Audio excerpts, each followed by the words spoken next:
Good morning, gardeners, and welcome. Today we're talking about indoor plants that purify your home and are also super easy to grow. A lot of these are my personal favorites, and I think everyone should have them. First up is a plant that's incredibly popular right now, the Monstera deliciosa, also known as the split-leaf philodendron. Look at these huge leaves. We have them available as small 4-inch pots, all the way up to really large specimens like this one over here. These guys are so forgiving and great for most light conditions. I love them because if you forget to water them, it's no big deal. They don't mind drying out between waterings at all, which makes them a very forgiving plant. Plus, with all this leaf surface, they are one of the best air purifiers for your indoor environment. Next, we'll look at another member of the philodendron family, the Swiss cheese plant, or Monstera adansonii. This is another very trendy plant right now. You can find it in a hanging basket or growing up a pole.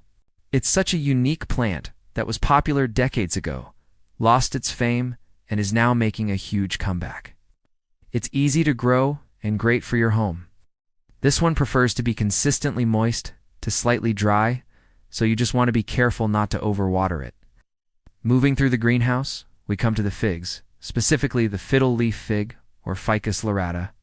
This little guy here is a dwarf version called Little Fiddle, but they come in so many shapes and sizes. You can get them trained on a standard or a stalk, giving them a tree-like effect.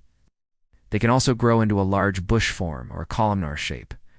The care for all fiddle leaf figs is pretty simple. They like consistently moist soil and a bright room. They don't need direct sunlight, which is great if you don't have south or west-facing windows. An east or north window is perfect. In front of them is another group of very leafy plants with tons of varieties. The classic peace lily. Again, a lot of different types here. Some have really large leaves like this, while others have a finer, deeper colored leaf. This is its beautiful, fragrant flower. Peace lilies are probably the best choice for a low light condition. With their huge leaf surface, they're another fantastic air purifier and so easy to grow. The main thing is to keep them consistently moist. They don't like to dry out, because if they wilt, you'll get brown tips on the leaves, which is a common issue. Finally, let's talk about a huge group of plants, the snake plants, or Sansevieria. There are so many varieties with different leaf colorations. This one is called Whitney, and it has this elegant look. Another one I love is called Jerboa, with these huge, wide leaves that can get up to 5 or 6 feet tall. Snake plants are practically bulletproof. They tolerate low light, they don't need much water, and they look fantastic. They are truly one of the most forgiving and elegant plants you can own. So there you have it, some of my favorite easy-to-grow, air-purifying plants. I hope this helps you choose the perfect green addition to your home. We're taking a little tour through the greenhouse to show you some of my absolute favorite easy-to-grow, air-purifying houseplants. These are perfect for bringing some green into your home, especially if you're just starting out. First up is this beautiful Sansevieria, or snake plant.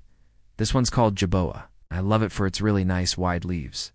It grows up to about 3 feet tall and makes a real statement. Another one I'm super excited about is a brand new variety called Whitney. Its coloration and form are so unique.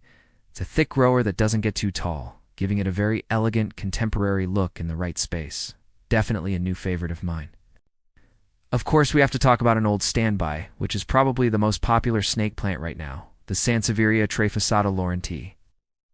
You can see it has that classic variegated leaf, offering a wonderful contrast. The most important thing to remember with all Sansevieria is that they are incredibly forgiving. The only way you can really kill one is by overwatering it. So, don't be heavy-handed with the watering can. During the winter months, from about November to February, you might only water it once a month, or even every 6 weeks. In the summer, you can water it about once every 3 weeks. For fertilizer, a simple 20-20-20 mix once a month is all they need. It's a truly foolproof plant, and I highly, highly recommend it. Moving on, we have another great air-purifying plant, the classic spider plant. This is the variegated form, Chlorophytum comosum. You basically can't kill spider plants. They're also very animal-friendly. So, if you have a small dog, a cat, or even kids who might nibble on things, this is one of the safest plants you can have. It's also a fantastic plant to introduce your children to gardening.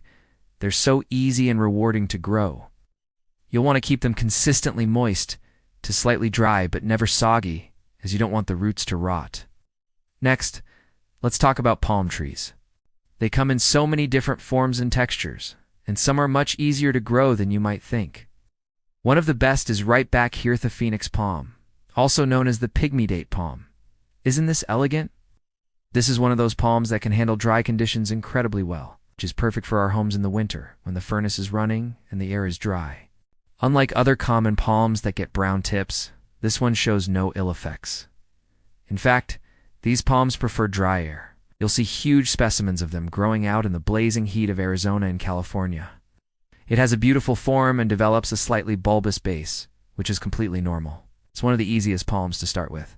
For light, the brighter the better, but it doesn't need direct full sun all day to do well. That wraps up our tour of some of my favorite air purifying plants for your home. Thanks so much for watching, everyone. Great afternoon.